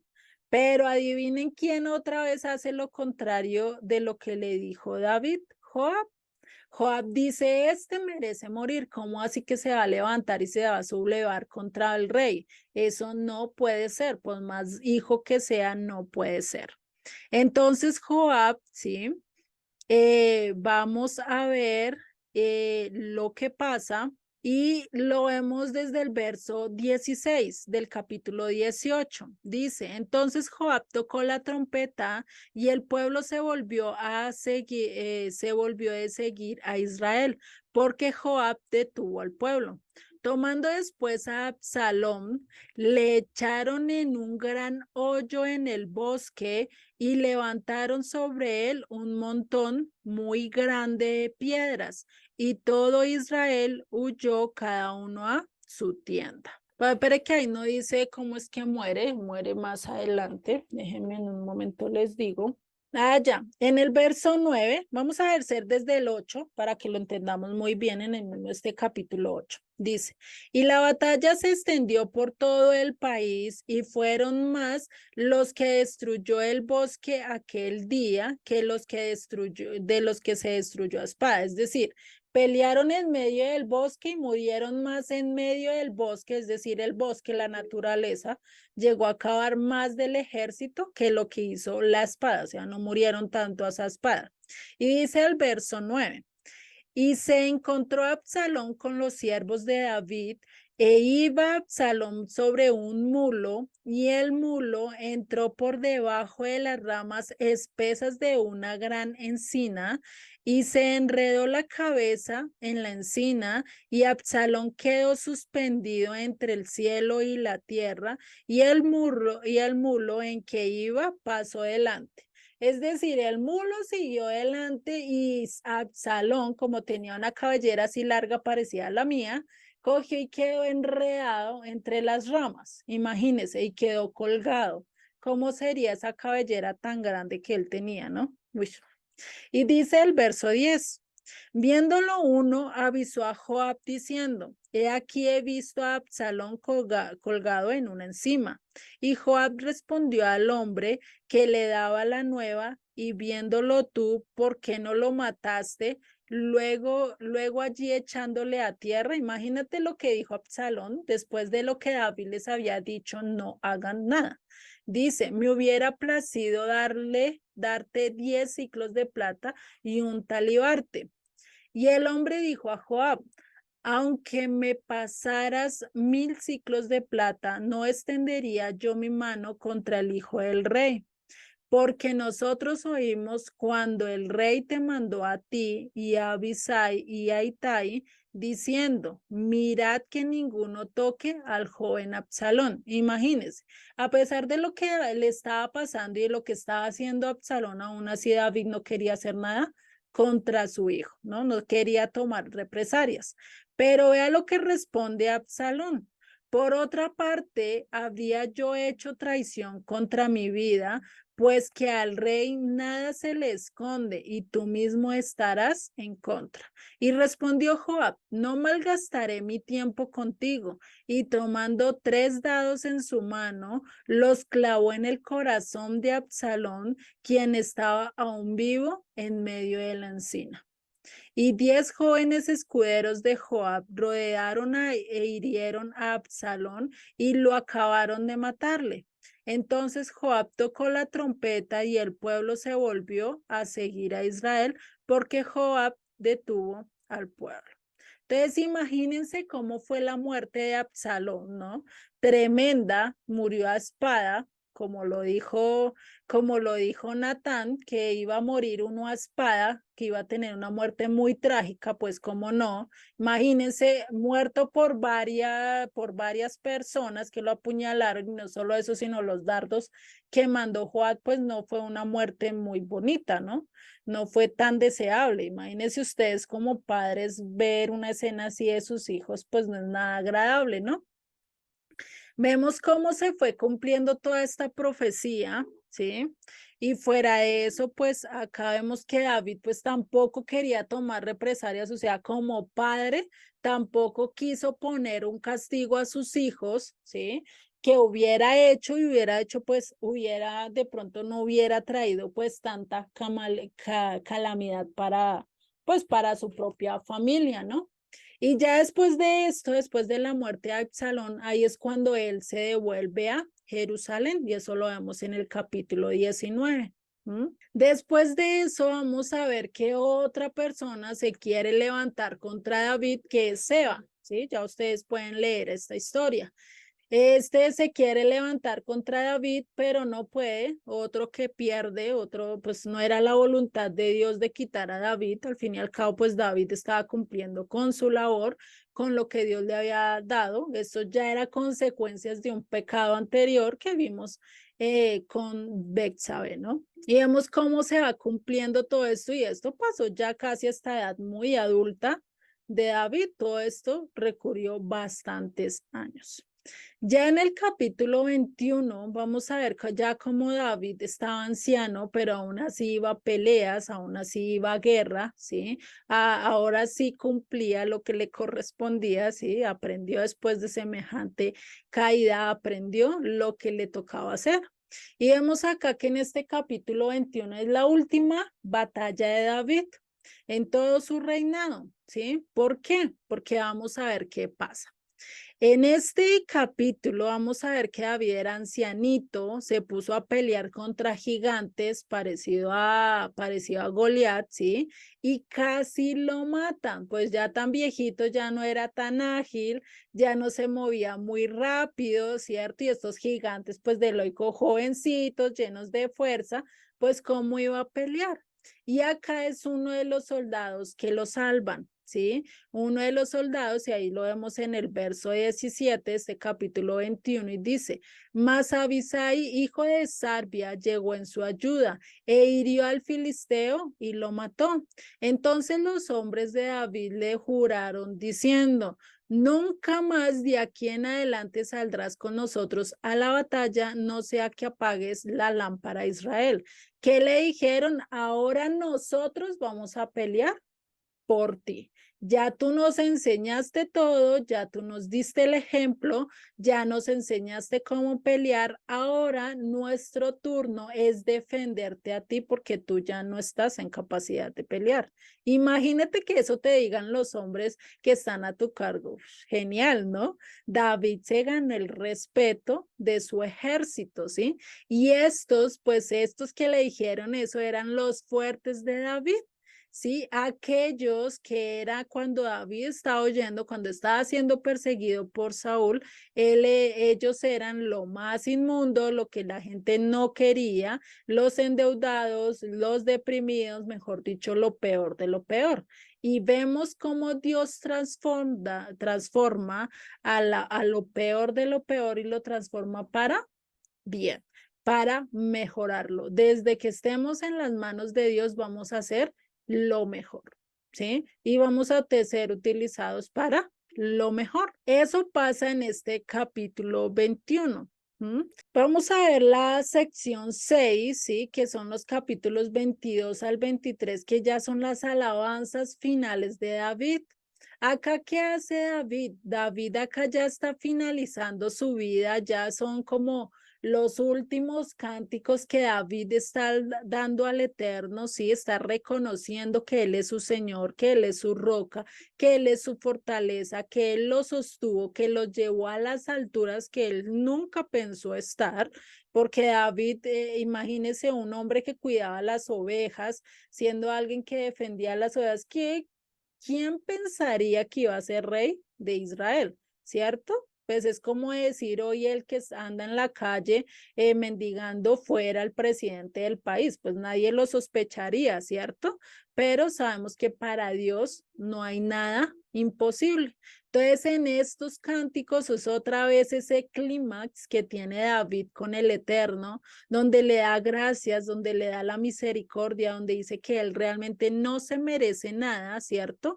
Y pensaríamos que acá definitivamente concluiría su vida, terminaría de la mejor manera, pero vamos a ver que no es así. Donde está el mayor clímax, a veces es porque se avecina la tormenta. A veces podemos caer después de tener un momento tan especial con el Eterno. Y eso le pasó a David y está acá en el capítulo 24, el cual sí lo vamos a ver. Les voy a robar unos minuticos, aunque creo que no me voy a demorar, pero si me paso que nos quedan solo 9 minutos, entonces les pido un poquito de tiempo, no me voy a demorar tanto, voy a tratar de darlo rápido, ¿listo? Para que no nos quede cortado, que ya es la última sección, ¿listo? Entonces acá vamos a ver que en este capítulo David hace algo que no debió haber hecho. ¿Y qué hizo? Un censo. Este censo, David no debía haberlo hecho. Ya estaba viejito, ya estaba en sus últimos días. Pues, ¿qué quería saber David? David quería saber si su ejército estaba bien, si realmente tenían buenos soldados. Eso era lo que quería saber. ¿Y cuál fue esa motivación para que David hiciera este censo? Que Dios no se lo haya mandado, tener esa autoconfianza, o sea, decir, ay, tengo tantos números, tengo tantas personas a mi mando, que ya mejor dicho, con eso es el acabose. ¿Qué hacen hoy en día las naciones? ¿En qué se fijan? En los números, ¿cierto? Los números, pareciera que los números nos dijeran que estamos en lo correcto o en lo incorrecto, pero vamos a ver que a Dios eso es lo que menos le importa. Los números nos muestran como ese poder o influencia, pero a Dios realmente eso no le importa a él. Él quiso depender por su propia fuerza, por su propia voluntad, pero el Eterno quería otra cosa, que él dependiera en el Eterno, no en otras cosas. Por eso es que él dice que en Zacarías 4:6, que nos dice, no con ejército ni con fuerza, sino con el espíritu, ha dicho el Señor de los ejércitos, ¿sí? Entonces, ¿en quién debemos de depender siempre? No en los números, no mires cuánta gente te sigue, no mires cuánta gente te hace caso, cuánta gente escucha la palabra de Dios, sino más bien tú depende del Eterno, porque la obra es ¿de quién? Del Eterno. Él es el que va a hacer todas las cosas, ¿sí? Para Dios no hay nada imposible, ¿sí? Y para Dios es lo mismo salvar con uno que salvar con ninguno. ¿Cuánto salvó y cuánto protegió a Israel solo con un ángel? Solo necesitó un ángel para salvar a toda una nación en contra de los asirios, ¿sí? También solo necesitó a un hombre, a Moisés, para guiar a toda una multitud de pueblos. Entonces, lo que puede hacer con una persona, lo puede hacer también con muchos, pero asimismo con pocos. Entonces, este fue el pecado. David pensó en su autoconfianza, pensó que era en sus fuerzas. ¿Y qué pasa acá? Vamos a ver lo que pasa, y esto está en Primera de Crónicas 21:1, que nos habla también de esta historia, y dice: pero Satanás se levantó contra Israel e incitó a David a que hiciese el censo. ¿Qué hizo Satanás? Tentó a David, le dio por el lado flaco, ¿sí? Por la autoconfianza. A veces nosotros creemos, ay, venga, ¿y por qué no hago esto? Pues a veces son darditos que el enemigo nos manda a ver si nosotros caímos. Y preciso David cayó en este. Entonces, ¿qué dice? Dios manda a Satanás para que incite a David a hacer el censo, el cual estaba en contra de las leyes. Y eso lo podemos ver en Éxodo 30:11-16, que ¿qué nos dice? Habló también el Eterno Moisés diciendo: cuando tomes el número de los hijos de Israel conforme a la cuenta de ellos, cada uno dará al Eterno el rescate de su persona. Cuando los cuentes, para que no haya en ellos mortandad cuando los hayas contado. Esto dará todo aquel que sea contado medio ciclo conforme al ciclo del santuario. El ciclo es de 20 jeras. La mitad de un ciclo será ofrenda al Eterno. Todo el que sea contado de 20 años hacia arriba dará la ofrenda al Eterno. Ni el rico aumentará, ni el pobre disminuirá del medio ciclo. Cuando dieren la ofrenda al Eterno para hacer expiación por vuestras personas, y tomarás de los hijos de Israel el dinero de las expiaciones y lo darás para el servicio del tabernáculo de reunión, y será para memorial a los hijos de Israel delante del Eterno para hacer expiación por vuestras personas. Entonces, ¿qué tenía que hacer cuando hiciera el censo? Todos los que eran censados tenían que dar esta ofrenda. Pero ¿qué pasó para la época de David? Él hizo el censo, pero no dieron la ofrenda. ¿Y esto qué hizo? Que viniera un castigo sobre, sobre el pueblo, ¿sí? Y vemos que Satanás, pues, ¿qué es? Él no es independiente, él no hace las cosas porque sí. Dios lo utiliza, Dios hace, él es el siervo de Dios, ¿no? Y eso lo vemos con Job. Entonces, ¿por qué permitió esto? ¿Por qué Dios permite que David haga esto?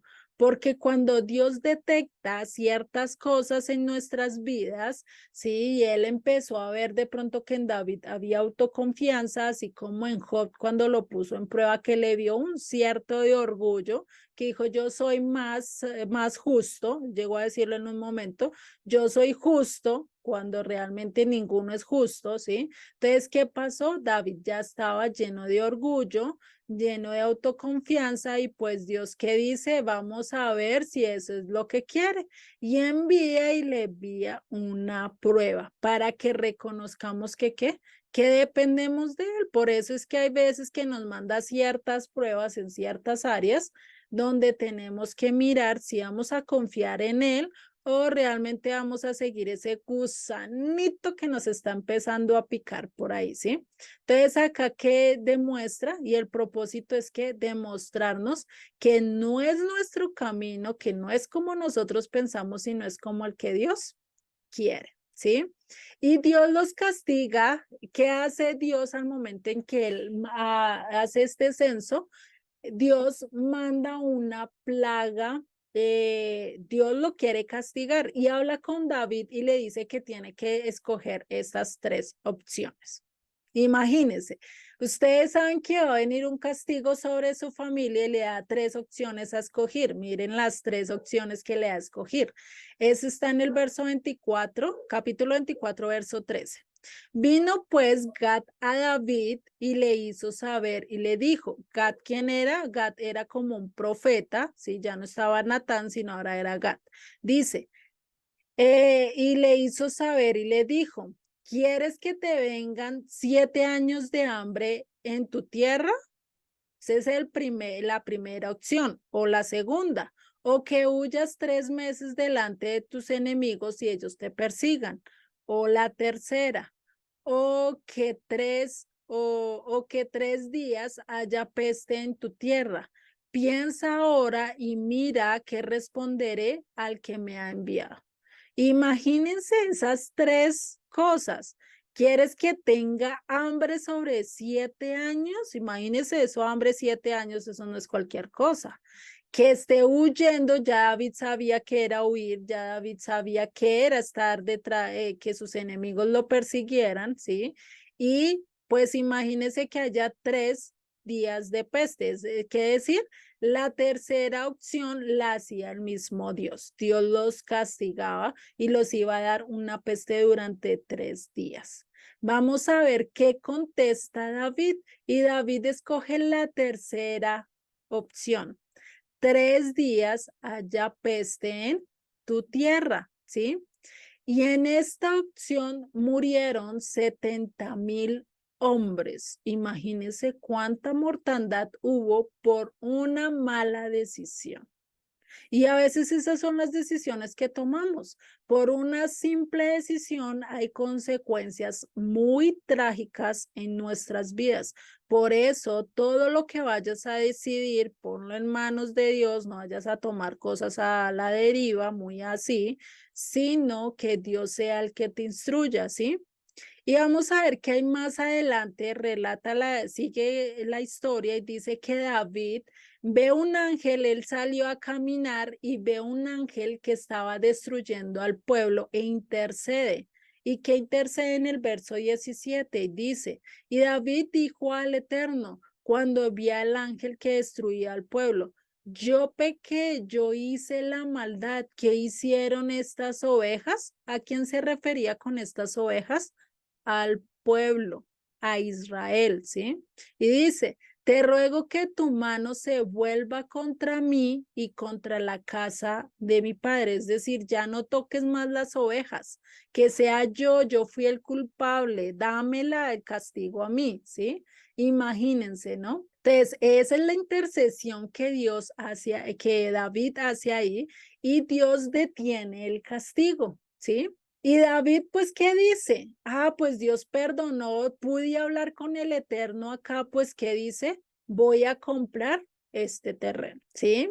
Y esto lo vemos ya en los versos 18 en adelante. Y Gad vino a David aquel día y le dijo, sube y levanta un altar al Eterno en la era de Araúno Jebuseo, y subió David conforme al dicho de Gad, según había mandado el Eterno. Y Araúna miró y vio al rey y a sus siervos que venían hacia él. Saliendo entonces Araúna se inclinó delante del rey, rostro a tierra. Y Araúna dijo, ¿por qué viene a mí, señor el rey, a su siervo?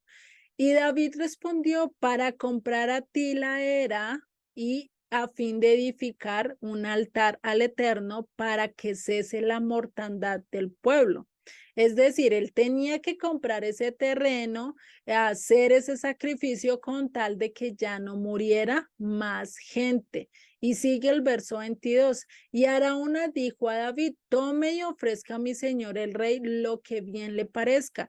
He aquí los bueyes y para el holocausto, y los trillos y los yugos de los bueyes para la leña.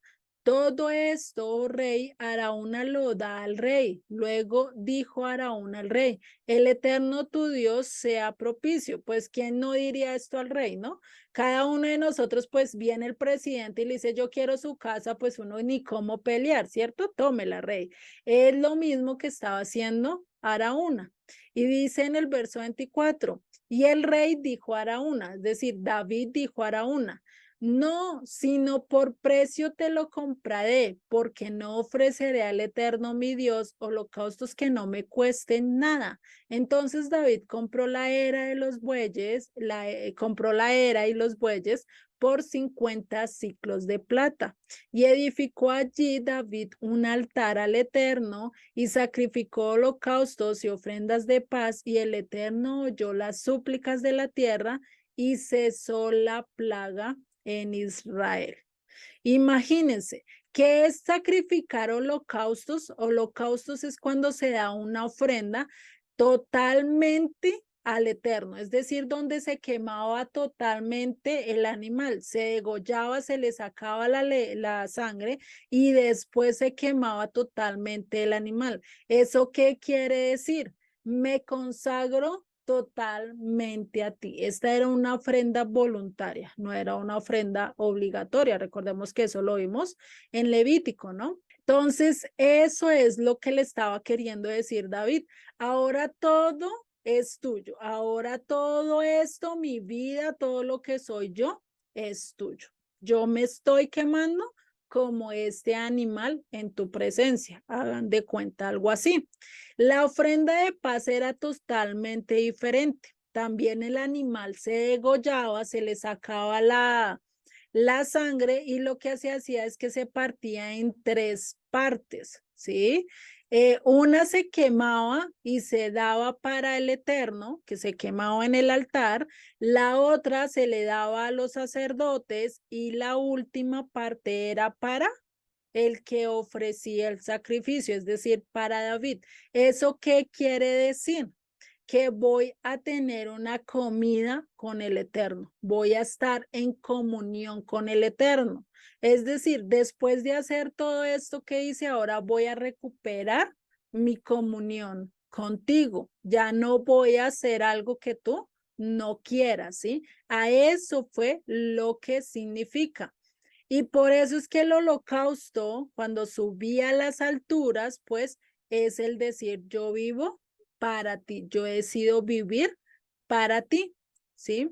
Y esto fue lo que le quiso dar a entender al Eterno y lo que el Eterno pues estaba queriendo de David y termina diciendo, o sea, termina con una súplica después de esto, ¿sí? Termina diciendo, y el Eterno oyó las súplicas de la tierra y cesó la plaga en Israel, ¿sí? ¿Después de qué? Después de haber hecho este sacrificio fue que el Eterno realmente estuvo. Entonces vemos cómo realmente la vida de David pues estuvo que en altibajos y eso pareció una de estas montañas rusas donde sube y baja, ¿cierto? Así estaba.